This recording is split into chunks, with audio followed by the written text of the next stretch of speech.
Bismillahirrahmanirrahim.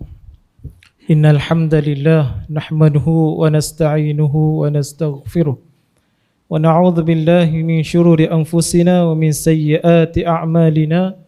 May yahdihillahu fala mudilla lahu wa may yudlilhu fala hadiya lahu. Asyhadu an la ilaha illallah wahdahu la syarika lahu wa asyhadu anna Muhammadan 'abduhu wa rasuluh. Allahumma shalli wa sallim ala Muhammad wa ala alihi wa ashabihi wa man tabi'ahum bi ihsanin ila yaumiddin, amma ba'd. Terima kasih saudara Ajmal, pengurusi majlis, minta maaf, dan Ustaz Muhammad Hafiz bin Osman, pengurusi masjid, jawatankuasa masjid, merangkap imam satu masjid Wang Bintong. Alhamdulillah, dan seluruh ahli jawatankuasa, pimpinan masyarakat dan muslimin muslimat yang dikasihi lagi dirahmati oleh Allah.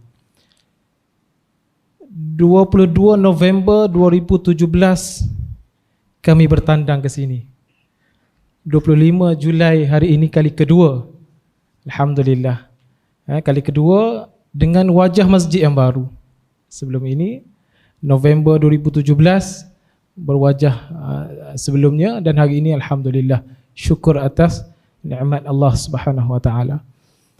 Alhamdulillah, pada malam ini dinamakan program ziarah Jabatan Mufti Negeri Perlis yang kami yang dirangka khas oleh Sahibus Samahah sebagai platform untuk Sahibus Samahah turun dan memberi taujihat, penerangan bersama dengan umat Islam Negeri Perlis. Maknanya Sahibus Samahah tidak hanya berada di pejabat menerima kunjungan tuan-tuan, tapi beliau juga turun untuk bersama-sama dengan umat Islam Negeri Perlis menerangkan soal hukum hakam berkaitan dengan hal ehwal agama Islam di Negeri Perlis, dan juga mendengar mungkin ada soalan-soalan daripada tuan-tuan pada hari ini. Dan program ini dilaksanakan ke banyak-banyak masjid lah di Negeri Perlis, dan hari ini kebetulan alhamdulillah berada di masjid tuan-tuan. Saya tanpa melengahkan masa, membuka bicara kita pada malam ini, ingin menyerahkan kepada Sahibus Samahah untuk memberi muqaddimah sebagai permulaan. Falyatafaddal. Assalamualaikum warahmatullahi wabarakatuh.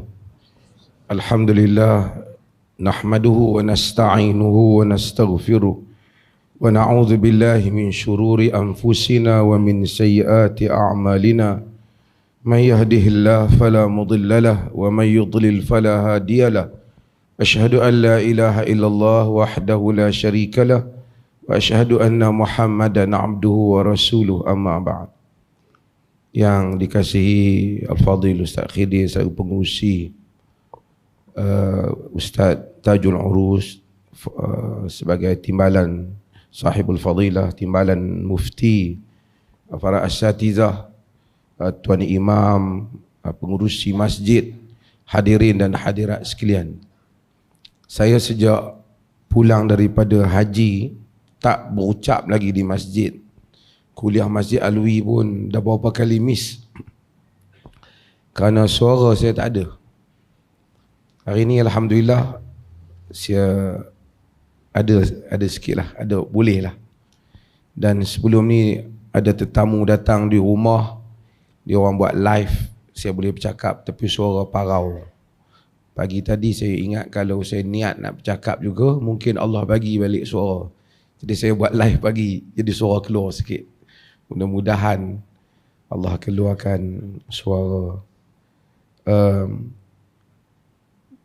Dan hari ini penuh, hari yang busy, daripada pagi sampai petang. Nak mai sini pun kena mandi di pejabat, sebab ada interview ataupun temu dega tauliah untuk mengajar ramai calon-calon yang datang. Cuma saya ucap terima kasih dan tahniahlah kepada salah satu calon yang datang jauh, iaitu Ustazah Asma Harun, yang datang untuk memohon tauliah daripada negeri Perlis. Walaupun dia duduk jauh di negeri Sembilan, tapi kerana beliau tahu barangkali sekali sekala mungkin dia ingin turun untuk memberikan program di negeri Perlis ini, lalu dia pohon tauliah. Dan dia melalui proses interview seperti biasa, macam orang lain. Suruh baca Quran, ada suruh tanya, suruh terjemah, tanya hukum hakam. Dan beliau telah lakukan tanpa ada sebarang isu lah. Maksudnya kalau nak pohon tu boleh je kan. Jangan masuk, sebahagian orang tu tak mau juga pohon kan. Padahal kita bagi pohon, orang jauh pun datang pohon. Alhamdulillah. Saya ingin sebut sedikit mukadimah ringkas sebelum saya buka bagi semula pada Ustaz Khidir dengan barangkali soalan-soalan dia. Kerana hari ni busy, saya kata saya nak kena mukadimah sikit bagi ada warm up sikit. Kalau tidak terus nak jawab soalan ni, kau tak lepas. Salah satu nikmat besar yang Allah berikan pada kita ialah apabila kita dapat mengenali agama Allah Azza wa Jalla menerusi saluran yang telah Allah tetapkan. Allah tetapkan saluran agama dia itu kitab Allah dan sunnah Nabi-Nya sallallahu alaihi wasallam. Dia turunkan kitabnya, dia hantar nabinya. Kalau kita tidak berpuas hati dengan dua sumber ini, kita tak tahu dengan apa kita nak berpuas hati. Sebahagian orang kita maklumkan ada dalam Quran, ada dalam sunnah demikian. Dia tak seronok hak dalam sunnah ni. Dia rasa biasa-biasa. Dia nak cari hak ajaib-ajaib sikit. Hak petua-petua yang orang lain tak boleh bagi. Hak dia saja ada. Jadi dia pergi carilah barangkali tok guru ke penasihat ke yang boleh bagi petua-petua yang pelik-pelik. Yang orang lain semua tak ada. Dia je ada. Dan ini kita jumpa sebahagian orang bila kita berjalan. Dia mai tanya kita hal-hal yang kita tak pernah dengar. Kita kata daripada mana? Hadis tak ada.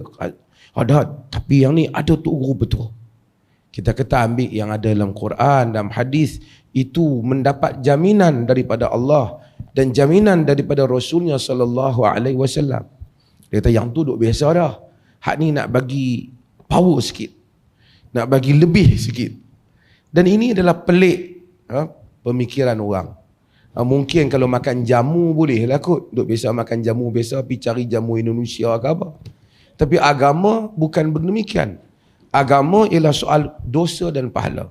Soal jalan untuk kita menuju pada Allah Azza wa Jalla. Jalan untuk menuju kepada Allah ini tidak ada yang tahu, melainkan Allah sendiri yang memberitahu kita.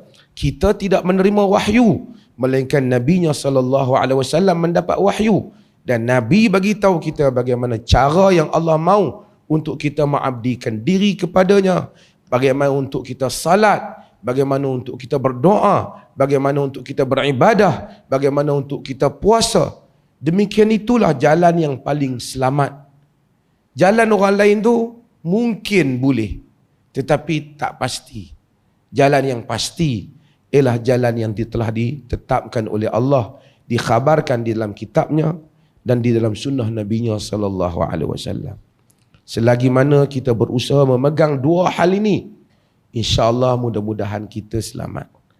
Kalam ulama didengari, tetapi kalam mereka ialah kalam menghuraikan kitab Allah, menghuraikan sunnah Rasulullah sallallahu alaihi wasallam. Siapa pun ulama itu dia tidak menerima wahyu. Mimpi dia tidak menjadi hujah. Yang menjadi hujah apabila ia berhujah dengan Quran, ia berhujah dengan sunnah. Mungkin dia mempunyai kefaqihan yang kita Allah tak bagi kat kita. Fala'alla muballighin afqahu aw aw'a min sami'. Boleh jadi orang yang disampaikan aw'a min as-sami', lebih faham daripada orang yang mendengar. Mungkin lebih ada wa'i lebih pada orang mendengar. Nabi sendiri menyebutnya. Man yuridillahu bihi khaira yufaqihu fid din. Dalam hadis Muawiyah, sesiapa yang Allah kehendaki pada dengannya kebaikan, Allah faqihkan dia dalam agama. Ya, jadi kita terima ulama kefaqihan mereka. Tapi kita tahu para ulama yang muktabar, semua mereka rujukan mereka ialah kitab Allah dan sunnah Rasulullah sallallahu alaihi wasallam, dan kita mendengar huraian mereka kerana kita ingin memahami kitab Allah dan sunnah Nabi sallallahu alaihi wasallam. Wallahu taala alam. Alhamdulillah, muqaddimah daripada Sahibul Samahah mengingatkan kita akan pilihan yang sepatutnya kita laksanakan, dan kita syukur di atas nikmat yang telah kita pilih atas jalan yang benar ini. Sebagai soalan yang pertama ingin saya ajukan kepada Sahibul Samahah, soalan yang kita kumpul daripada pertanyaan-pertanyaan melalui email yang dihantar kepada jabatan. Pertama, tentang bulan yang kita berada pada hari ini, iaitu bulan Muharram, yang ada kelebihannya tersendiri yang disebut oleh Nabi sallallahu alaihi wasallam. Salah satunya amalan puasa. Dan puasa ada satu kelebihan khusus, iaitu puasa Ashura. Dan puasa Ashura ini jatuh pada hari Jumaat 10 Muharram. So di sana setengah ada orang dia keliru, bolehkah dia puasa Jumaat sahaja? Kerana mungkin dia terbaca hadis Nabi SAW, la yasumanna ahadukum yaumul Jum'ah illa yauman qablahu aw ba'dah. Jadi bolehkah dia puasa hari Jumaat sahaja, atau dia kena puasa juga hari Khamis ataupun hari Sabtu?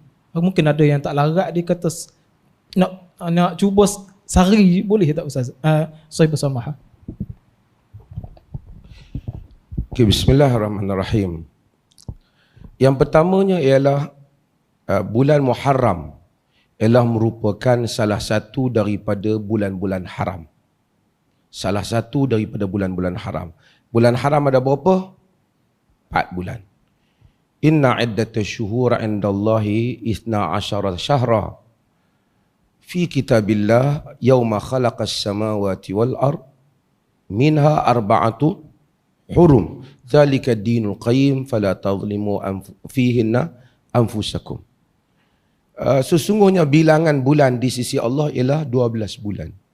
Di dalam kitab Allah pada hari diciptakan langit dan bumi. Padanya 4 yang haram. Itulah din yang qayyim, agama yang lurus. Fala tadhlimu fihinna anfusakum, jangan kamu zalimi padanya diri-diri kamu. Yang ni 4 bulan ni. 4 bulan ni, bulan apa? Nabi sebut salasun mutawaliyat dalam hadis yang diriwayatkan oleh Imam Bukhari, iaitu Zulqa'dah, Zulhijjah, Muharram. Dan kemudian berselang Rejab. Jadi apa? Zulqa'dah, Zulhijjah, Al-Muharram, dan kemudian selang berapa bulan? Rejab. Bulan-bulan ini adalah bulan-bulan yang dihormati, haram, bulan haram. Allah kata dalam ayat tadi, jangan kamu zalimi diri kamu padanya. Maksud dalam 4 bulan ini, pada awal ada larangan berperang. Yas'alunaka 'anil syahril haram qitalun fih. Tapi cuma sebahagian besar ulama kata dinasahkan larangan berperang jika ada keperluan. Tapi 4 bulan ini Allah larang kita zalimi diri kita. Maksud kena hormati bulan ini. Zalim diri ini, zalim orang, bulan mana pun haram. Tapi pada 4 bulan ini dosanya lebih besar. Buat ibadah bulan mana pun dapat pahala. Tapi pada 4 bulan ni pahalanya lebih besar. Ya ayyuhalladzina amanu la tuhillu sya'airallah wala syahrul haram. Dalam surah Al-Maidah. Jangan kamu, wahai orang beriman, jangan kamu menghalalkan, yakni kamu mencemar syiar-syiar Allah dan bulan haram. Dan bulan haram. Dan Muharram ialah bulan haram. So, antara benda yang kita kena buat hormat bulan Muharram ni apa? Jangan buat kesalahan. Dosa kat bulan mana pun tak boleh buat. Macam orang kata bulan puasa tak boleh buat dosa. Bulan luar pada puasa pun tak boleh. Tapi kalau buat pada bulan puasa, tidak menghormati syiar Allah. Dosa dia lebih. Dosa dia lebih. Demikian bulan-bulan yang haram. Kita ada hari itu Zulhijjah. 10 Zulhijjah. Hari-hari yang terbaik yang kita melakukan ibadah. Okey. Itu jelas kan? Jadi bulan Muharram ialah bulannya, salah satu bulan haram. Nabi SAW kata, afdalus siyam ba'da syahri Ramadan, ba'da Ramadan, syahrullahi al-Muharram. Sebaik-baik puasa selepas Ramadan ialah bulan Allah al-Muharram. Maka disunatkan pada Muharram ni, Nabi tak puasa keseluruhannya, tapi membanyakkan puasa pada bulan Muharram. Saya kata pun, saya ni sebenarnya tak puasa lagi bulan Muharram ni. Balik dengan batuk tiap-tiap hari. Duk kena makan ubat batuk. Tapi mudah-mudahan bagi kuatan membanyakkan puasa pada bulan Muharram. Ni hari ke berapa dah ni? Hari ke-7. Esok 8, lusa 9, hari Jumaat 10. Sebaik-baik puasa ialah puasa pada puasa selepas bulan Ramadan, puasa pada bulan Muharram. Wa afdalus salah ba'da faridah salatul lail. Dalam hadis Muslim, sebaik-baik salat selepas sembahyang fardu, sembahyang paling baik sembahyang fardu. Tak ada sembahyang lebih baik. Sembahyang duha ke sembahyang tidak lebih baik daripada sembahyang fardu. Sembahyang yang lebih baik selepas sembahyang fardu ialah sembahyang malam. Tahajud. Itu yang paling baik. Itu yang paling baik. Okey, jadi kita tahu bahawa saja bulan Muharram ni banyakkan puasa. Tak kira lah Isnin Khamis tak Isnin Khamis puasa. Walaupun tak puasa keseluruhan bulan, tapi digalakkan berpuasa. Orang tua-tua kita, makcik-makcik kita, mereka suka berpuasa. Okey, di dalam bulan Muharram ni ada satu hari. Hari ke-10. Dinamakan dengan apa hari? Ashura. Kan? Nabi kata, Yaumu Arafah ahtasibu indallah an yukaffira as-sanata allati qablah was-sanata allati ba'daha. Aku hari Arafah, aku harap Allah Ta'ala, mengharapkan keampunan Allah untuk tahun yang sebelum dan selepas. Wa yaumul Ashura ahtasibu 'ala Allah an yukaffira as-sanata allati qablah. Dan hari Ashura harap Allah ampun yang sebelum daripada itu. Tahun yang sebelum daripada itu. Yang tadi tahun sebelum dan selepas, iaitu puasa pada hari Arafah. Tuan-tuan yang tak pergi haji, tuan-tuan puasa. Ini hadis yang diriwayatkan oleh Imam Muslim. Jadi puasa hari Ashura. Ashura tu 10. Asyara. Wahid, Isnin, Salasa, Arba'ah, Khamsah, Sita. Sampai Asyara. Itu Ashura. Orang Melayu dia faham Ashura tu bubuk suara. Dia bukan bubuk suara. Bubuk. Ashura tu 10. Ashura. Kalau 9 tu Tasu'a. Jadi sunat untuk puasa pada hari yang hari Muharram keseluruhannya tu, mana-mana hari pun sunat puasa. Tapi hari Ashura tu lagi besar pahala dia puasa. Cuma di dalam hadis yang diriwayatkan oleh Imam Muslim, Nabi SAW kata, "Lau baqitu ila qabil la asumman tasya." Jika aku hidup sehingga tahun depan, tapi tak berlaku, tapi niat Nabi, jika aku hidup sehingga tahun depan, aku nak puasa 9. Jadi puasa 9 dan 10. Faham tuan-tuan? Adakah puasa ni kalau jatuh, soalan dia, kalau jatuh hari Jumaat, puasa tak? Boleh puasa. Sebab ia bukan kerana puasa Jumaat. La yakhtas lailatul Jum'ah bisalatin bainas salawat wala bisaumin bainas siyam, kerana kita tak khususkan dia untuk, dalam hadis Muslim juga, yang Nabi larang mengkhususkan puasa. Pasal apa puasa? Sunat hari Jumaat, pilih hari ni bagus kita puasa. Yang ni Nabi tak bagi. Jangan ada sembahyang khusus pada hari Jumaat, jangan ada puasa khusus pada hari Jumaat. Melainkan puasa yang kamu puasa di antara puasa-puasa kamu, dan puasa kita ialah puasa hari Ashura, bukan kerana secara kebetulan dia jatuh pada hari Jumaat, tapi bukan kerana dia pada hari kerana hari Jumaat, tapi kerana dia adalah hari yang ke-10. Kalau dia puasa 10 saja dapat pahala, kalau dia puasa 9, 10 saja dapat pahala.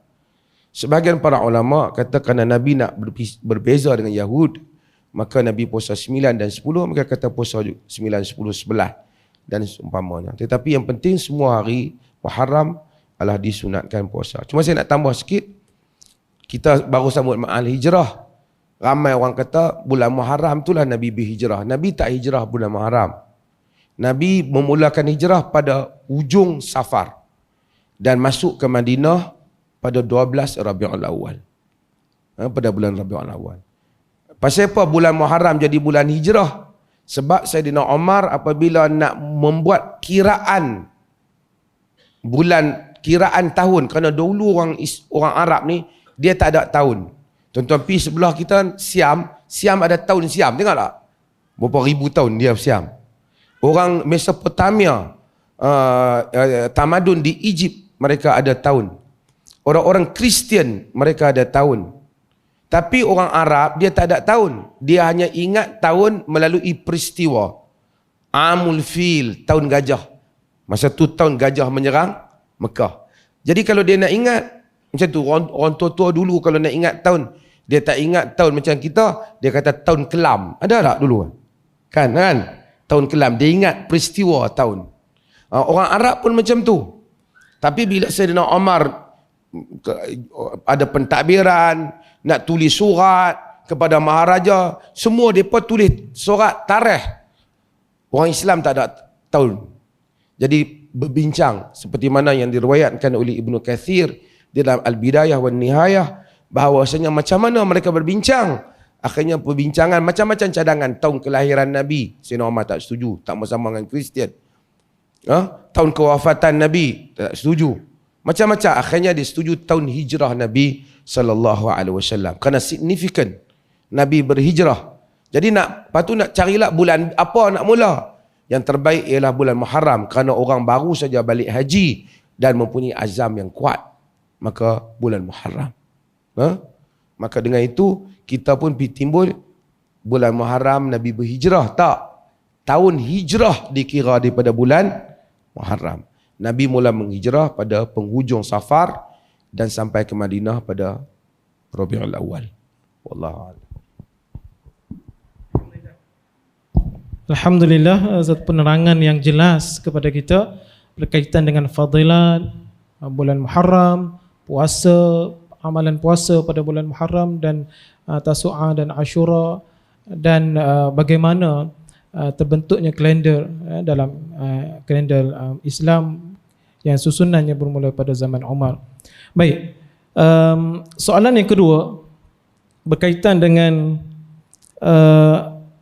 kita sayang kepada mak ayah kita yang telah pergi meninggal dunia dan sebagainya. Namun di sana kadang-kala ada tersebar iklan-iklan yang berbentuk kiriman amalan. Siapa nak kirim, kami buat amalan, kemudian ada bayaran tertentu. Kadang-kala terpengaruh jugalah masyarakat kita ni sampai amalan tersebut dibuat di Mekah dan sebagainya. Jadi seolah dibentuk package, diiklankan dengan bayaran tertentu sebagai kiriman pahala kepada arwah. Jadi mungkin ada pencerahan sebaiknya daripada saya bersamah. Terima kasih. Tuan-tuan, orang agama ni dia larang kita jual beli agama. Liyashtaruna bihi thamanan qalila. Allah marah ke ahlul kitab kerana dia menjual agama dengan harga yang murah. Dia fikir nak buat duit saja dalam semua benda, termasuk kadang-kadang termasuk sehingga benda-benda pahala pun seolah-olah dia boleh jual pahala dia bagi ke orang beli pahala dia. Dia semayang banyak-banyak, ni aku semayang sunat 2 rakaat tak dan semayang kan, bayar kat aku RM20 ataupun RM100, semayang tadi ambil kat hang. Macam tu dia nak buat. Manusia dia ikhtiar. Tu Nabi bagi tahu dalam hadis yang diriwayatkan oleh Abu Daud, iqra'ul Quran wasalullaha qabla an ya'tiya zamanun an-nasu yaqra'una al-Quran wa yas'aluna qaumun yaqra'una al-Quran wa yas'aluna an-nas. Dalam hadis yang diriwayatkan oleh Abu Daud atau kama qala. Nabi kata baca Quran minta kepada Allah Taala. Sebelum datang satu zaman orang baca Quran minta kat manusia. Sebelum tu saya nak senggung sikit. Kadang-kadang orang tipu ni, kalau orang tu tipu jual nasi kandang ke, tipu jual barang ke, salah juga, berdosa juga. Tapi tak lebih teruk orang tipu guna nama agama. Saya tengok orang, contoh sebelum saya nak jawab soalan ni, di Mekah ada orang, saya tengok depan mata saya, satu orang ustaz lah, dia pergi ambil Quran, dia pergi kedai Quran, dia ambil Quran, tepi kedai Quran tu dia pegang Quran, dia tulis Quran wakaf di kedai Quran. Duit orang bagi kat dia beribu, kononnya suruh dia wakil beli Quran untuk bubuh wakaf di Masjidil Haram. Tuan-tuan tahu Masjidil Haram ni, Arab Saudi ni cetak Quran. Setakat nak bubuh Quran tu Arab Saudi, dia tak ada Quran dari orang lagi dia bagi. Ni dia kata wakaf Quran untuk Masjidil Haram. Pakatlah bagi duit lah kat makcik-makcik kita ni. Lepas tu, dia bubuh dalam nama. Satgi dia letak sebelah, dia bubuh nama orang lain pula. Kadang-kadang saya tengok, saya tanya dia, ente tak takut Allah? Dia diam di jalan. Orang wakaf kat dia. Dia tak beli pun Quran tu. Dia pergi kedai Quran tu.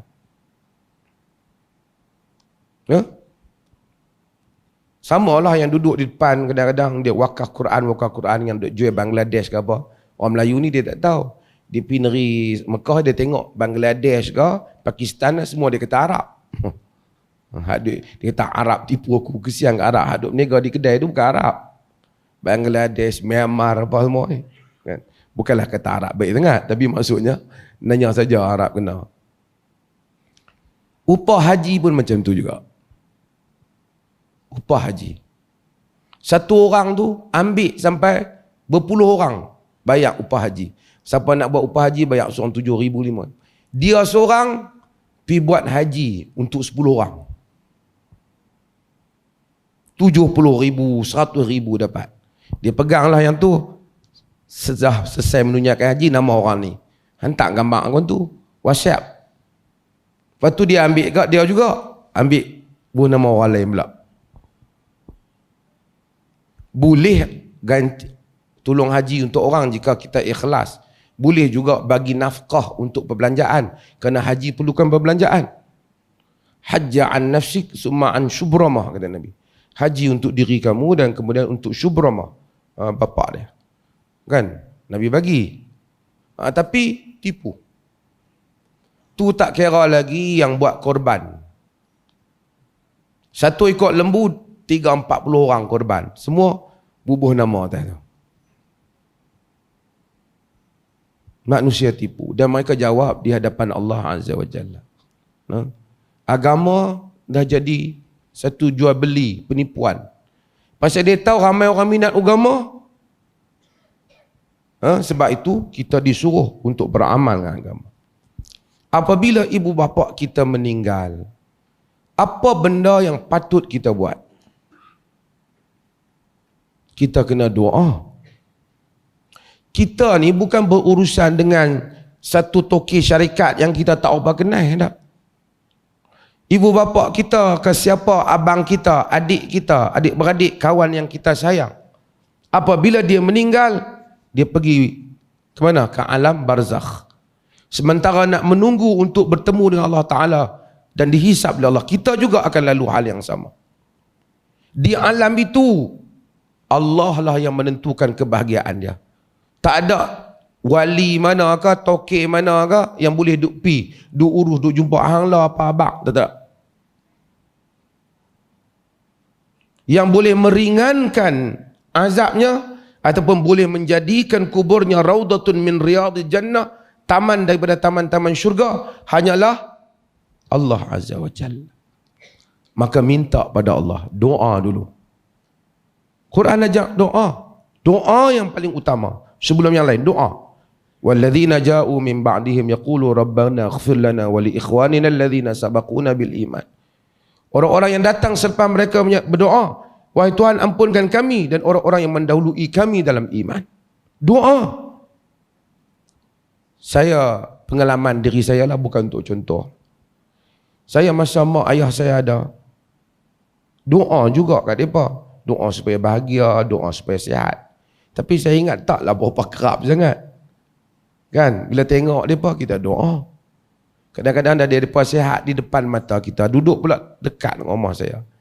Kadang doa. Dia ingat bila baca Quran, Allah suruh doa, Rabbi ghafir wali walidayya. Kan? Kita pun Rabbi ghafirli wali walidayya, kita pun doa pada. Wa qur rabbirhamhuma, Quran kata. Wahai Tuhan kesian pada mereka. Kita doa pada mereka. Cuma saya rasa taklah lebih kerap. Bukan terlalu kerap lah apabila mereka meninggal.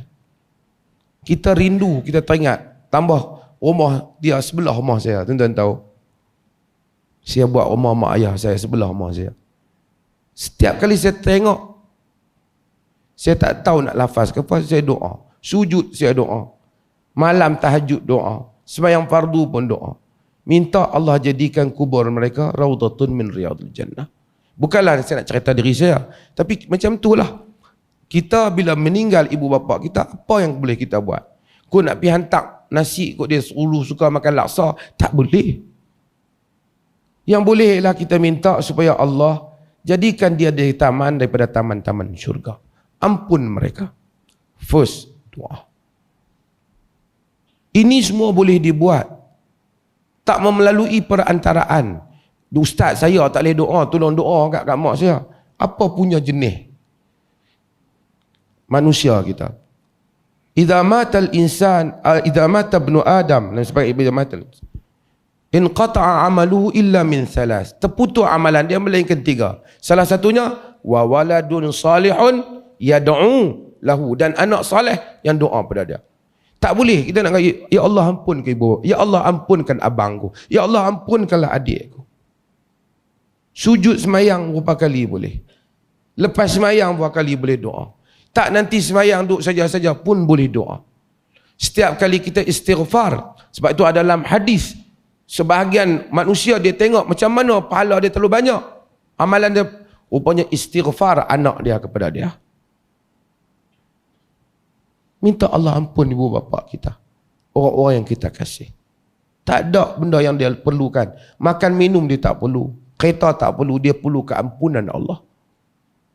Bila dia mati dia tanya mana semua pahala ni? Hadir riwayat Imam Ahmad. Hadza min istighfari waladik. Ini daripada pohon ampun anak kau untuk kau. Kemudian habis itu kami ni, sebab orang tadi perlih ni kalau mati tak boleh nak buat apa lah. Kesian kat mak bapak perlih. Dia pun tak buat kenduri arwah. Nak makan laksa pun tak boleh dah si mati. Nak makan kulit kuning pun tak boleh. Dia ingat mati tu macam mana kita balik kampung boleh duk kirim. Ataupun boleh duk pergi hantar. Penghantar makanan hantar. Yang lain apa boleh kita buat? Kita boleh juga bersedekah. Niat pahala untuk ibu bapa. Boleh tak? Boleh. Berdasarkan hadis yang diriwayatkan oleh Imam Muslim, hadis Ubadah bin Samit dan selainnya, inna ummi matat uftutilat nafsuha adhunnu law takallamat tasaddaqat. Dalam hadis, ibuku meninggal, aku rasa kalau dia bercakap dia akan sedekah. Afa atasaddaqa anha, adakah boleh aku bersedekah untuknya? Nabi kata na'am, kamu boleh sedekah untuk dia. Jadi kita boleh sedekah, bubuh dalam tabung kau bagi kat orang miskin, ya Allah bagi pahala pada ibuku. Buat masjid, minta Allah bagi pahala pada ibu kita. Tengok orang susah kita bagi makan, minta Allah bagi pahala. Boleh tak? Boleh. Boleh tak amalan-amalan lain kita buat, kita minta Allah bagi pahala pada ibu bapa kita ataupun mana-mana orang? Sebahagian hal ini ulama khilaf. Seperti bacaan Quran, boleh ataupun tidak. Kita baca Quran, kita baca qul wallah, kita minta pahala bagi pada ibu bapa kita. Boleh kata tak? Khilaf. Qaul Imam Syafi'i, imam sendiri, seperti mana yang disebut oleh An-Nawawi dalam syarah Sahih Muslim, disebut oleh Ibn Kathir dan tafsir Ibn Kathir, Imam Syafi'i secara dia kata tak boleh, tak dapat. Dia kata Quran ada keberkatan, tapi adakah sedekah pahala tu ada? Tak ada. Tapi majoriti para ulama kelihatan menyatakan kalau dia baca Quran, dia minta Allah bagi pahala tu pada si mati. Kalau Allah mustajabkan, sampai. Termasuk yang memegang pendapat ini ialah Syekhul Islam Ibn Taimiyah rahimahullah ta'ala. Jadi kalau orang tu baca Quran, lepas tu dia kata, ya Allah, pahala Quran ni bagilah pada adikku. Kalau Allah mustajabkan, sampai. Walaupun bab ni khilaf. Termasuk hal-hal yang lain. Cuma Al-Iz Al-Hanafi dalam syarah Al-Aqidah At-Tahawiyah, dia menyatakan dengan syarat, jangan diupah. Kalau upah artinya, kita amal untuk dapat duit. Siapa amal untuk dapat duit, dia tak dapat pahala. Bila dia tak dapat pahala, macam nak dia minta Allah bagi pahala? Ni buat sedekah. Siapa yang nak sedekah pahala pada ibu bapa dia, sila masukkan duit online. Dia buat macam kita pergi beli barang di Shopee ke apa ni. Ini semua golongan yang mengambil kesempatan menyalahgunakan. Bila kita kata, dia marah. Kita kata mazhab, tak bagi mazhab apa pun. Dia pergi cari qaul-qaul pelik, Al-Qadi Husain apa yang pelik-pelik tu. Supaya dia nak membolehkan apa yang dia buat. Kita kata tak boleh, dia kata hang Wahabi. Padahal qaul jelas imam-imam mazhab yang terdahulu yang menyebut hal ini. Sebab itu amal dengan kitab, dengan sunnah. Boleh. Kalau siapa nak baca Quran niat pada ibu bapa dia bacalah. Saya Quran tak apa lancak dah tu. Boleh tak kalau sebut subhanallah, astaghfirullah, Allahumma ghafir lil walidayya, Allahumma ghafir. Tak kata ya Allah ampun ibuku, ya Allah ampun ibuku. Boleh tak? Boleh. Ataupun kita buat Allahu akbar, Allahu akbar. Ataupun kita buat la haula wala quwata illa billah.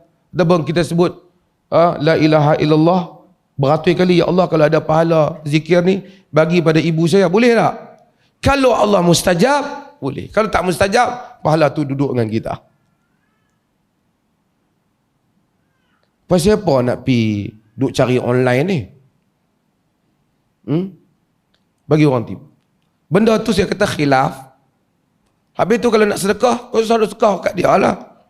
Ambil RM100 dah kita ada, bagi ke orang miskin. Ya Allah, berikanlah pahala sedekah ni pada ibu bapa aku ataupun abang aku, pada kawan aku. Boleh tak? Boleh. Hal itu disebut dengan sepakat para ulama mengenainya.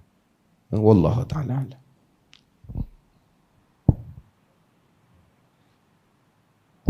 Okay, Alhamdulillah. Jelas kepada kita soal bagaimana untuk kita beramal untuk pahala sinambungan, pahala kepada orang yang kita tersayang telah meninggal dunia. Sebelum kita berhenti azan, boleh kita satu soalan lagi Datuk? Mungkin di sini berkaitan dengan isu muamalat sikit lah Datuk. Iaitu berkaitan dengan bolehkah misalnya kita mungkin duduk mengair ke apa, jumpa buah-buahan hanyut, ataupun mungkin pokok buah-buahan berada di tepi sungai tu hanyut. Durian ke Datuk?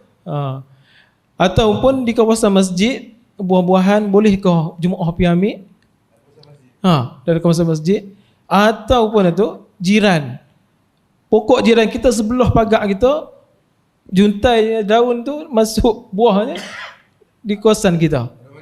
Aduh mana Datuk? Dia kata ini kawasan aku tu. Di sudut itu bolehkah dia manfaat ataupun dimakan buah tersebut? Okey, soalan ni dia banyak tu, tapi saya kena pecah. Yang pertama ialah makan buah-buah yang telah jatuh ataupun di pokok yang bukan ada tuan dia. Seperti tanah awam, tanah masjid umpamanya. Kan? Bukan masjid buat perniagaan, masjid. Kita jalan kot tanah-tanah kerajaan tu ada buah jambu ke buah apa, dia jatuh ke apa. Boleh tak kita ambil? Bagi buah-buah awam yang seperti itu, yang tidak mempunyai tuan dia, tak ada ismah dia, ulama hampir semua sepakat boleh ambil. Kerana dia tak ada tuan. Tanah tu tak ada, tanah dia tumbuh macam tu kita ambil. Pokok bunga ke apa yang bukan ada tuan, kita boleh ambil. Itu dulu. Kedua, ulama-ulama bincang buah-buah yang jatuh. Ada tuan tapi jatuh. Dan pada zahirnya, buah-buah yang jatuh seperti itu memang dia tak kutip dah. Memang kita tahu dia tak kutip. Dia tak kutip buah-buah yang jatuh tu. Memang kita tahu dia tak kutip. Seperti juga buah yang hanyut dalam air. Kerana buah ni kalau dibiak, dia akan rosak. Yang ini juga boleh diambil. Boleh diambil. Cumanya mereka bincang, boleh dah ambil kalau kita lalu ke kebun buah. Tengok ada buah, kita pun rasa lapar sikit. Kita ambil. Kita nak ambil, member kita kata, jangan duk ambil orang punya. Allah, setakat ambil sebiji dia tak kisah. Muktan dia, tengok banyak mana macam duk lah. Kita ambil 2 ulas bukan dia nak rugi. Kita ni, tengah hari ni lapar ni. Boleh ataupun tak? Hal ini menimbul perdebatan di kalangan para ulama. Sebab apa? Sebab yang pertama ialah, pertama keumuman hadis, larangan untuk dari kita dilarang ambil benda yang bukan hak kita, hak orang, tak boleh. La yahillu malum ri'in muslim illa bi tibi nafsin minhu. Dalam hadis yang diriwayatkan oleh Imam Ahmad, Al-Baihaqi dan seumpama. Tak boleh, kita tak halal harta orang muslim yang lain melainkan dengan dia bagi dengan redha dia. Tak boleh kita duk pergi ambil, dia tak redha, tak boleh. Hadis ni melarang untuk kita ambil harta siapa saja tanpa izin. Cumanya kerana ada satu hadis riwayat Imam Ahmad dan hadis ni sahih. Nabi kata, "Idza ata ahadukum haidan wa arada an ya'kulahu falyunadi salasan. Fa in ajabahu wa illa falyakul. Wa idza marra ahadukum bi ibil wa arada an yashraba min albanihi falyunadi sahib al ibil.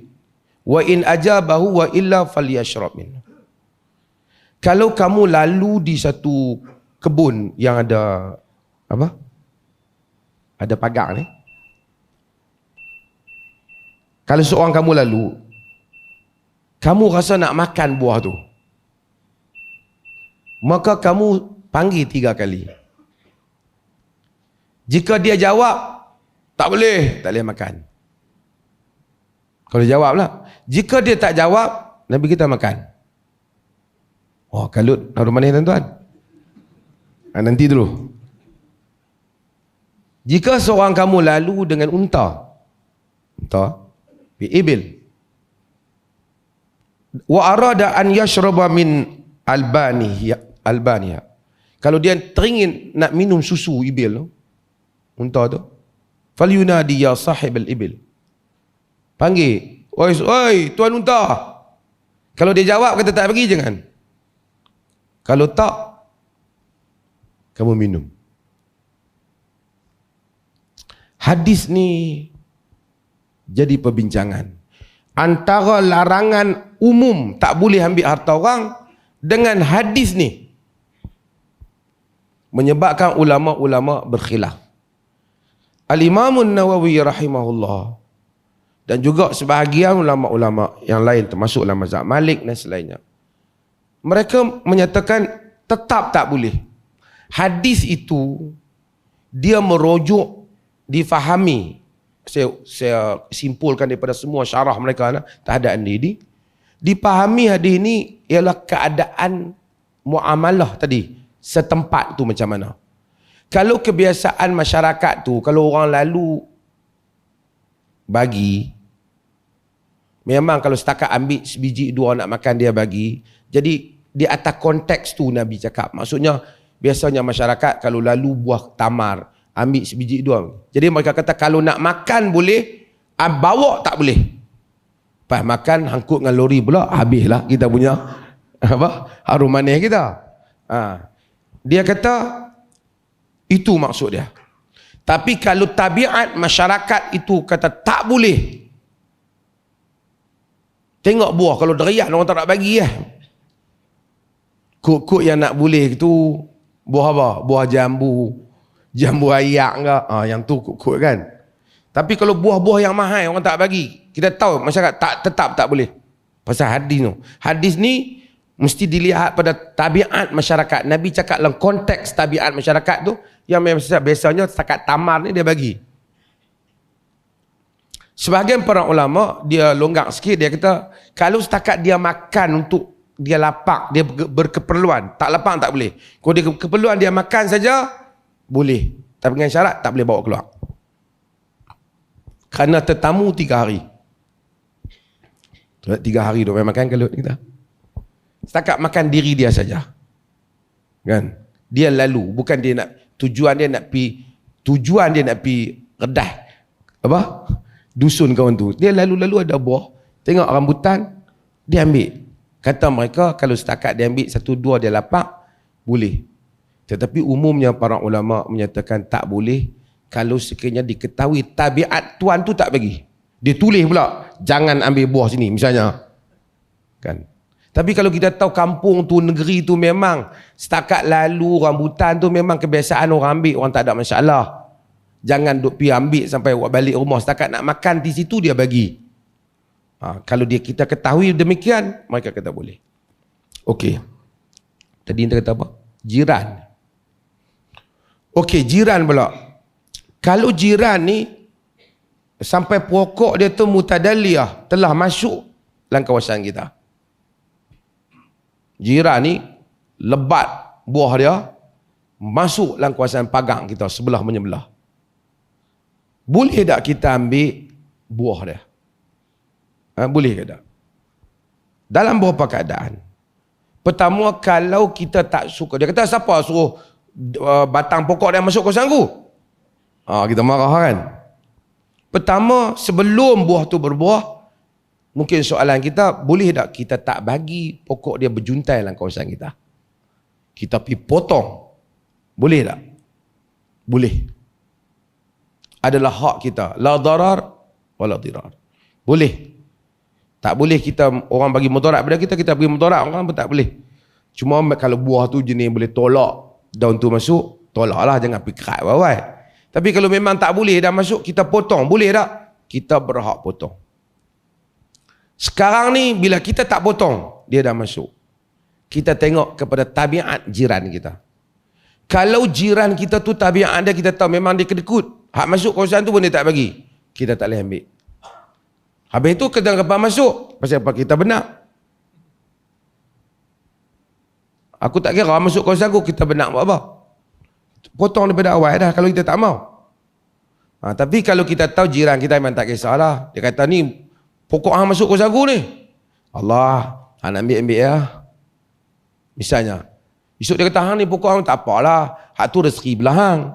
Kalau kita tahu itu tabiat dia, kita tak payah minta dah lah. Ambil pi lah, hak mana masuk dia dah habaq macam tu. Tapi kalau dia kata hang jangan duk ambil buah aku tu, tak boleh. Tak boleh. Kalau kita tak puas hati dengan dia, macam mana kata tak boleh, sedangkan masuk tanah saya, hang potong dah, tak mau. Tapi ambil hak orang, agama tak bagi. Agama tak bagi. Itu adalah qaul yang diterjehkan oleh kebanyakan ulama dalam masalah ni. Wallahu a'lam. Azan dulu boleh? Boleh saya rehat suara saya sikit ni?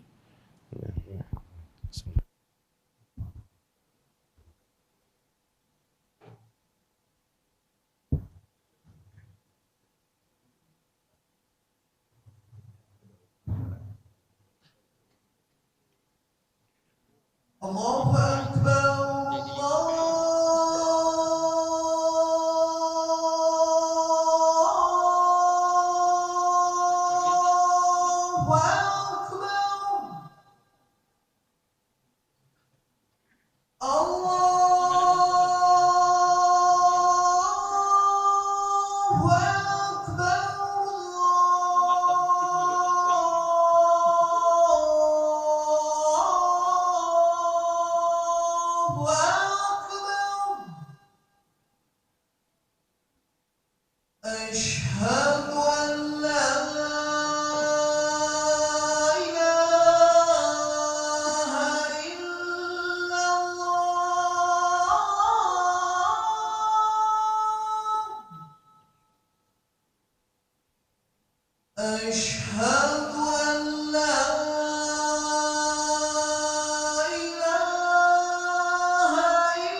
InsyaAllah tuan-tuan, kita sambung lagi sesi soal jawab bersama saya Samaha.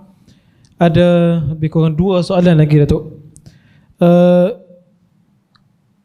Iaitu pertama berkaitan dengan sejauh mana jin boleh merasuk manusia, dan adakah gangguan yang dialami oleh manusia ni disebabkan faktor jin ataupun faktor tekanan emosi, perasaan, dan mungkin cara mengatasi gangguan ni Datuk. Bismillahirrahmanirrahim. Tuan-tuan, soalan ni nak kena dengar elok dan jawapan ni kena dengar elok. Kerana ada orang yang dia gulu. Satu golongan yang gulu ialah satu gulu, satu orang lagi, satu kelompok lagi dia nafikan langsung tentang elemen-elemen benda-benda yang dianggap mistik ni lah kan. Yang pertama ialah golongan yang gulu ni, dia apa pun jin, apa pun hantu. Sakit perut hantu, sakit telinga hantu, sakit kaki hantu. Sampai tak ada apa yang berlaku, semuanya jin. Barang hilang rumah dia, hantu curi. Padahal yang curi tu hantu kepala hitam kan. Sampai tak ada apa semua. Kita sembang dengan dia. Tahun depan kita pergi jumpa dia pun tak habis duk cerita hantu duk main kacau dah. Kan? Sampai hantu pun heran bila aku kacau. Yang ni pun ada satu masalah yang kita kadang-kadang tak boleh layan sangat. Kadang-kadang dia runsing, dia ada orang dia jadi tak betul. Mungkin kadang-kadang faktor tekanan, dia tension, dia boleh terjadi.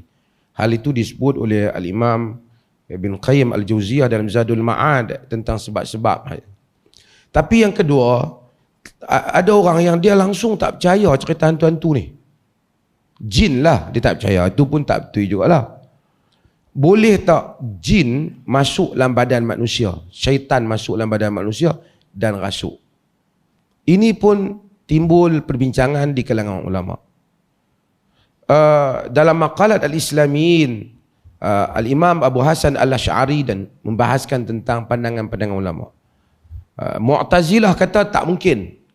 Kerana tak mungkin dua roh boleh duduk dalam satu badan. Mu'tazilah mazhab Mu'tazilah. Tapi ahli sunnah mereka berpendapat mungkin jin boleh masuk dalam badan orang, rasuk orang tu. Dia boleh cakap meracau, dia boleh kacau. Mungkin. Antara alasan mereka ialah firman Allah Ta'ala, alladzina ya'kuluna riba la yaqumuna illa kama yaqumul ladzi yatakhabbathu syaitan minal mas. Orang-orang yang memakan riba tidak berdiri pada hari kiamat kelak melainkan berdiri seperti orang yang kerasukan syaitan. Yatakhabbathu, kerasukan syaitan, mulakhbat, ya syaitan bagi dia tak betul. Minal mas, daripada sentuhan, daripada macam gila lah. Ayat ini dijadikan dalil bahawasanya jin memang boleh rasuk orang. Rasuk orang. Bahkan ada daripada amalan Nabi SAW sendiri. Antaranya hadis Uthman bin Abil As. Apabila dia mengadu tentang gangguan syaitan kepada dia, Nabi hantar dia supaya dia jadi pegawai Nabi. Dia mengaku syaitan ganggu dia. Hadis sahih. Nabi SAW suruh dia dekat dengan Nabi. Dia kata, fadaraba sadri. Nabi pukul, tepuk dada dia. Dan Nabi kata, ukhruj ya adu Allah, ana Rasulullah. Keluar wahai adu Allah, aku Rasulullah. Lepas tu dia sembuh. Ada hadis lain, hadis Usamah bin Zaid dan juga hadis-hadis yang lain yang menunjukkan Nabi SAW pernah berubat perempuan yang datang yang ditimpa kemasukan syaitan. Nabi kata, ukhruj ya adu Allah, ana Rasulullah. Keluar wahai adu Allah, aku Rasulullah. Hadis Uthman bin Abil As telah dijadikan dalil oleh sebahagian para ulama bahawasanya bila berubat boleh juga tepuk, pegang. Dan ada hadis yang Nabi tepuk sehingga muntah anak anjing, macam anak anjing hitam. Dan ada hadis yang ada di dalam Bukhari dan Muslim, hadis Ibnu Abbas, wanita yang datang dan menceritakan bahawasanya ya Rasul, bahawasanya dia usra, aku ni sentiasa histeria, wa atakashaf, sehingga tersingkap aurat aku. Nabi kata, in syi'ti da'utullahu laki, da'utullah an yashfiyaki, wa in syi'ti sabarti walakil jannah. Kalau kau mau, kau boleh aku doa supaya Allah sembuh kau. Kalau engkau mau juga aku tak doa, engkau sabar, bagi engkau syurga. Perempuan tu kata, bal asbir, bahkan aku sabar. Bagi dia syurga, dia kena kerasukan. Hadis Ibn Abbas kata, siapa yang nak tengok wanita ahli syurga, tengok dia ni, wanita hitam tu. Dia pernah main jumpa Nabi. Nabi nak doa, dia kata tak apa, dia pilih syurga, maksud dia sabar. Cuma dalam riwayat Ibn Hibban atau selainnya menyatakan bahawasanya dia akhafu min hadzal khabis, dia takut kepada jin yang keji tu yang duk datang. Dalam hadis tu dia kata kepada Nabi, dalam riwayat Bukhari juga, dia kata walakinni atakashaf, aku kadang-kadang masalah bila aku jadi histeria, aku tersingkap pakaian aku. Ud'ullah alla atakashaf, doa pada Allah supaya aku tak tersingkap auratku. Nabi doa supaya dia tak tersingkap aurat dia. Sehingga ulama sebagian menyebut, tengoklah wanita ni, dia rasa malu, takut nanti bila dia histeria, aurat dia tersingkap. Dia kata, tapi sebagian wanita, dia tak malu, tak histeria pun tersingkap. Ha? Itu histeria pun dia tak mau. Yang tak histeria pun pergi singkap sendiri. Okey, tak apa. Tapi yang pentingnya ialah hadis tu, sebagai riwayat kata apabila syaitan tu datang, dia bersembunyi di belakang kelambu Kaabah.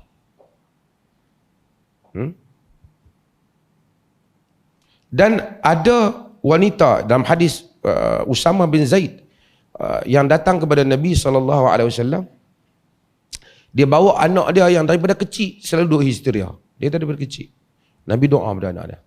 Ukhruj ya aduwallah. Ana Rasulullah. Sembuh anak dia. Hadis-hadis ini dan banyak riwayat-riwayat ini menunjukkan jin atau syaitan kadang-kadang boleh rasuk orang. Dan Nabi doa. Doa. Ibnu Taimiyah rahimahullahu ta'ala terkenal, antara orang yang terkenal di dalam mengubat orang yang kena jin.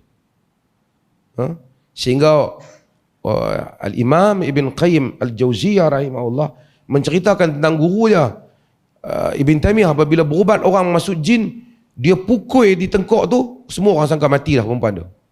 Tapi tak mati. Kerana dia pukul tu betul, begitu kuat dia pukul. Tapi dia pukul tu sebenarnya kerana jin ada yaltabis duduk dalam diri perempuan tu. Tapi dia tahu. Tapi kita tuan-tuan, jin masuk jangan nak pergi pukul, jin tu keluar mampu orang tu. Kan? Sebab tu Ibn Qayyim kata bukan semua orang boleh pukul, itu dia kena tahu. Orang ingat sampai lenguh tangan Ibn Taimiyah tapi tak mati. Perempuan tu pun tak rasa sakit. Dia kata akhruj ta'atan lak, aku keluar taat padamu wahai Ibn Taimiyah. Dan Ibn Taimiyah, la ukhruj ta'atan lillah, keluar taat pada Allah. Dia pandai. Dia kata aku boleh keluar taat pada aku. Ibn Taimiyah kata bukan taat, taat Allah.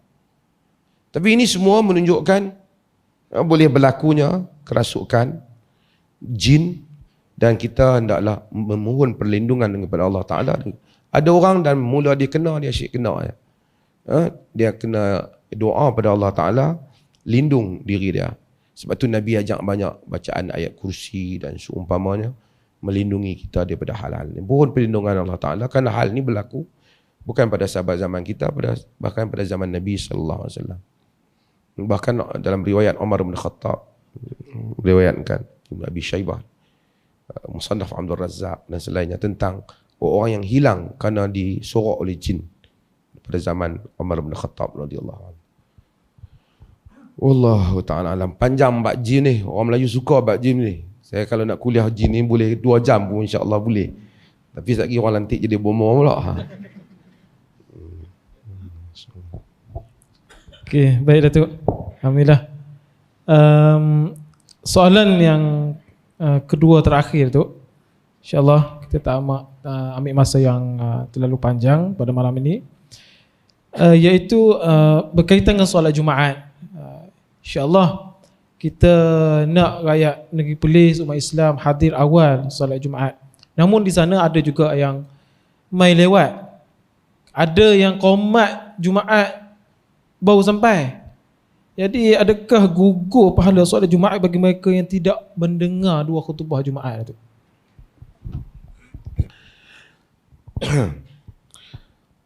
Orang yang, okey, bismillah. Sembahyang Jumaat ni, nak sebut satu hal. Kadang-kadang satu orang tu bukan ada kerja apa, duduk di rumah dia mat.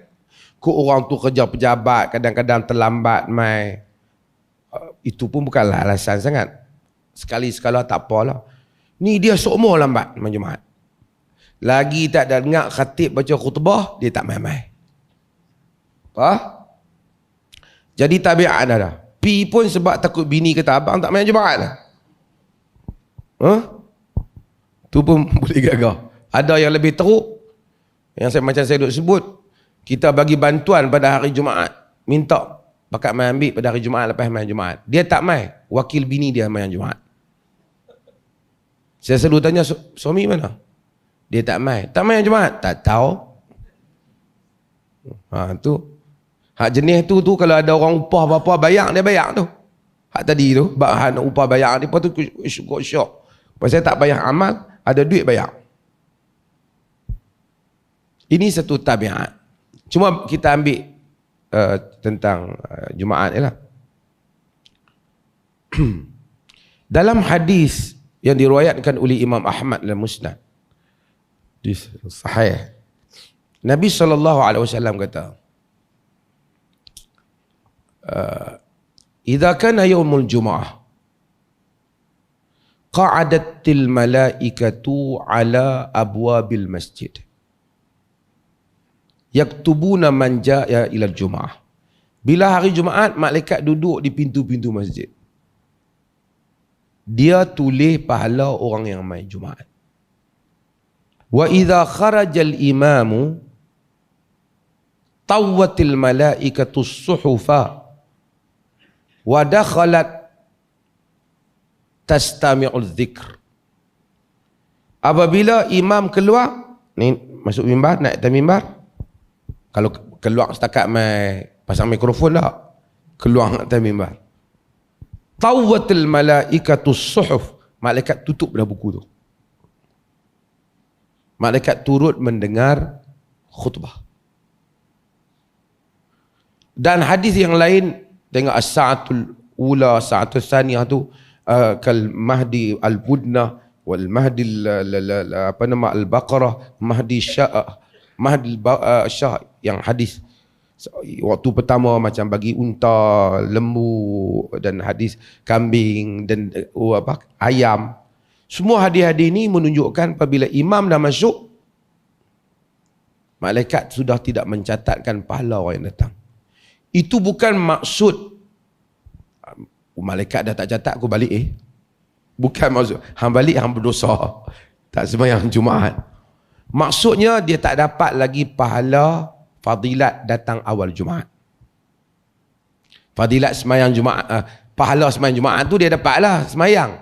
Fadilat datang awal Jumaat tak dapat. Itu tak kira lagi mungkin dia mai dengar khutbah. Tapi bila dah imam naik, dia tak main-main lagi, dia tak dapat fadilat pahala datang tabkir, pahala awal datang Jumaat.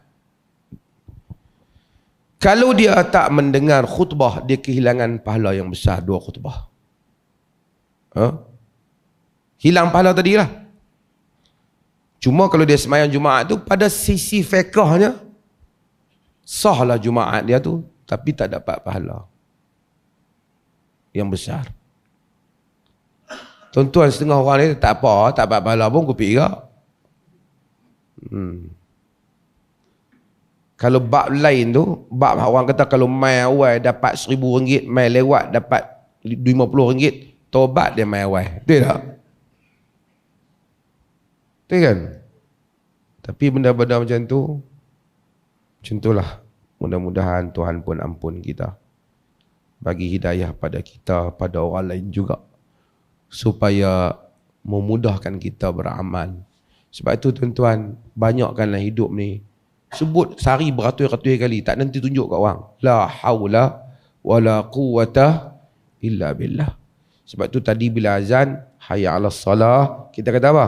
La haula wala quwata illa billah. Tidak ada daya dan upaya melainkan dengan Allah. Kadang-kadang hati ni, jantung hati kita ni ajaib, tuan. Boleh kalau dia tak mau, kita, orang dengar ayat Tuhan rasa rendah diri, rasa takut Allah Ta'ala. Dengar ayat tu tengiang-ngiang di telinga kita, nak tidur pun teringat tadi, peneringatan tadi. Takut aku kena. Setengah orang tu orang sebut apa pun tak jadi kat dia. Tak dia rasa.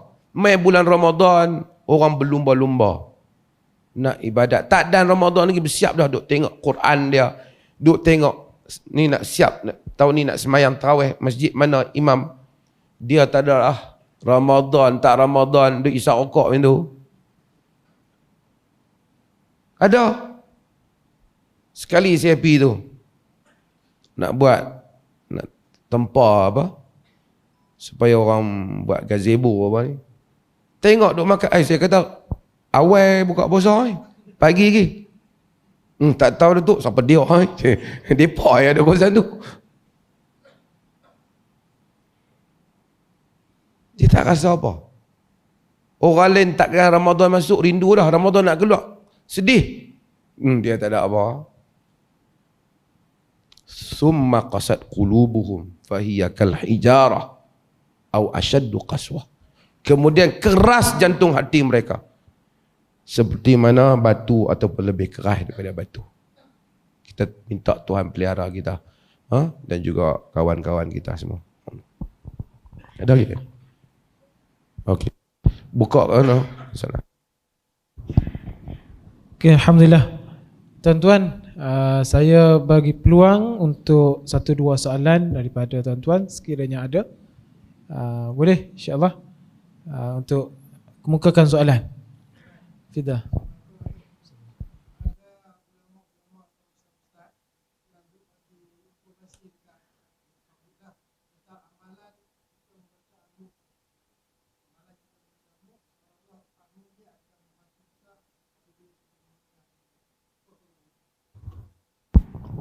Fadilat surah Al-Mulk sabit dalam hadis Nabi SAW, antaranya yang diriwayatkan oleh Al-Imam Tirmizi.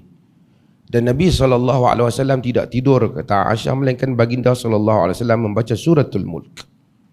Dan dia adalah merupakan pemelihara kita, asimah daripada azab kubur, seperti yang diriwayatkan oleh Al-Imam Tirmizi dan selain daripada Al-Imam Tirmizi juga.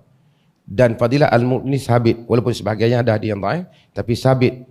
Terutamanya fadilat dia ketika kita tidur, sebelum tidur baca Al-Mulk. Tabarakalladzi biyadihi. Sambil-sambil kita nak pejam mata tu baca. Ataupun setiap malam tu kita baca sebolehnya. Dan siapa yang sentiasa baca, dia akan ingatlah surah tu. Sebenarnya dia jadi amalan dia, letak kepala, jalanlah mulut dia. Akan baca insya-Allah, mudah-mudahan. Dan amalkan suratul Mulk, sabit daripada Nabi sallallahu alaihi wasallam. Sekiranya ada soalan? Ya, silakan. Okey, silakan. Bang.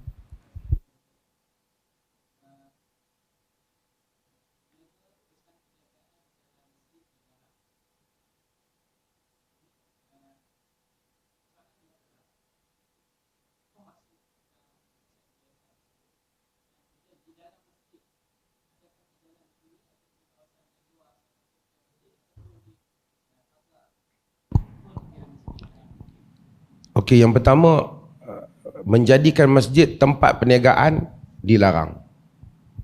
Tempat perniagaan ini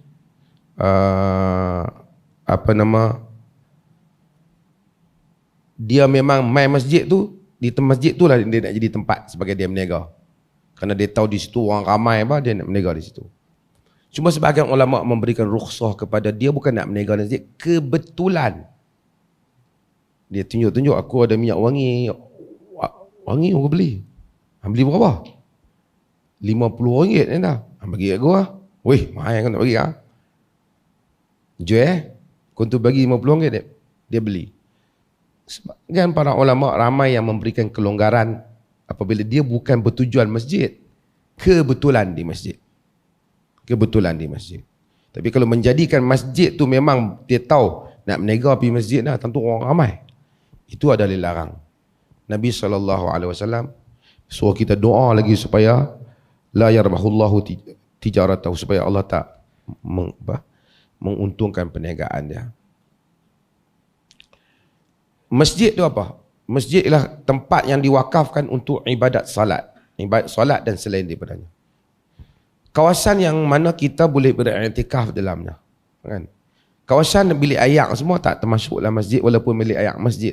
Di luar pagar yang parking, kalau kita duduk parking tak masuk lagi masjid, maka itu bukan masjid, itu facilities masjid. Masjid adalah kawasan yang mana dikhususkan untuk ibadah kita salat, dan kawasan itu yang dimaksudkan. Wallahu ta'ala alam. Boleh cek kita punya fatwa ada dalam hal tu, dan pentafsiran pendetilan nama tu. Wallahu a'lam. Okay, satu lagi soalan. Ada? Ya, di belakang. Sila.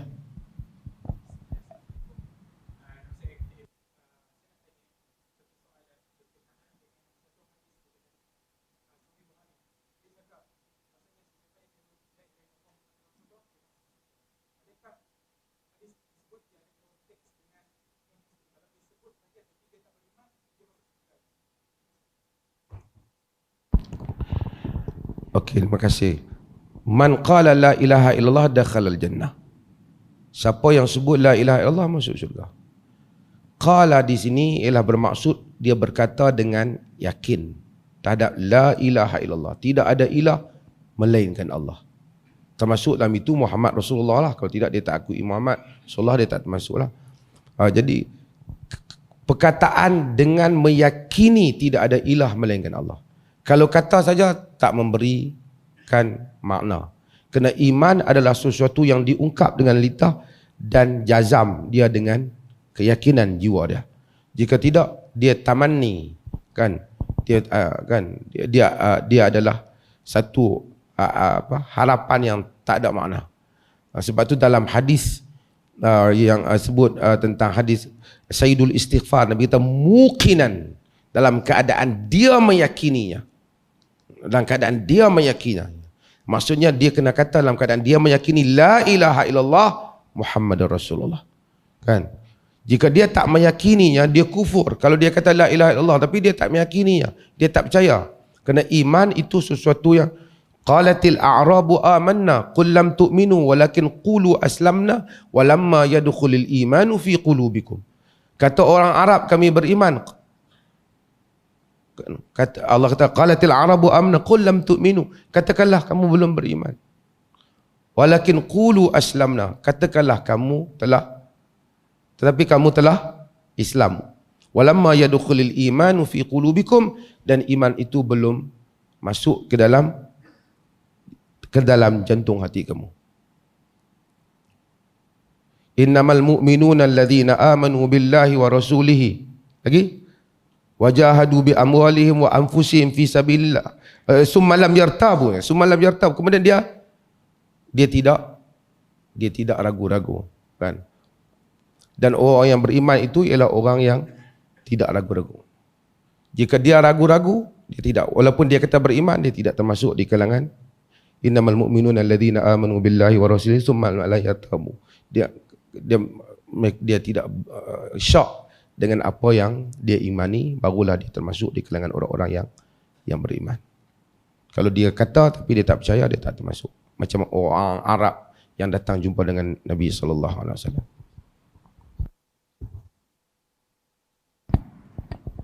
Okay, Alhamdulillah. Terima kasih kepada tuan-tuan yang mendengar dengan tekun segala pandangan dan curahan ilmu daripada sahibus samahah seperti yang tadi. Ala kulli hal, marilah kita sama-sama memanfaatkan, kan, apa sahaja yang disampaikan seperti tadi sebagai bekalan untuk kita beramal, panduan untuk kita beramal dalam kehidupan yang sementara di dunia ini, agar kita memperolehi kehidupan yang bahagia di negeri abadi kita nanti, insya-Allah. Sebelum saya mengakhiri sesi pada malam ini, sukanya saya iklankan satu program Jabatan Mufti Negeri Perlis, iaitu pada 4 dan 5 Ogos seorang ulama besar daripada Saudi, Syekh Asim Al-Hakim, pendakwah international, pendakwah antarabangsa daripada Saudi, akan hadir ke Perlis pada 4 dan 5 Ogos nanti. Dan ada 2 program diaturkan. Pertama 4 Ogos di Unimaps, satu public talk, dan satu seminar akan diaturkan bersama Syekh Asim pada hari 5 Ogos, pada hari Sabtu, di Dewan Banquet SUK, komplek kerajaan kerajaan negeri di belakang Mini Putrajaya tu. Ada Dewan Banquet di situ. So tuan-tuan yang boleh rancang untuk hadir satu program bersama dengan pendakwah international ini, insya-Allah. Jadi saya sekali lagi memohon ampun dan maaf di atas segala kekurangan, dan berbanyak-banyak terima kasih, jazakumullahu khair diucapkan kepada khususnya jawatan kuasa masjid, pada hadirin dan hadirat yang datang daripada qaryah ini dan juga daripada qaryah luar pun ada. Kuips ada daripada Kuips, tuan-tuan yang hadir dan juga yang menonton live di dua channel utama kita, Pro Media Tajdiid dan Suara Sunnah. Alhamdulillah, mudah-mudahan bermanfaat untuk kita dan kita bertemu lagi di lain program ziarah Jabatan Mufti di masjid-masjid yang akan kita umumkan. Sekadar itu saja, wabillahi taufiq wal hidayah. Assalamualaikum warahmatullahi wabarakatuh.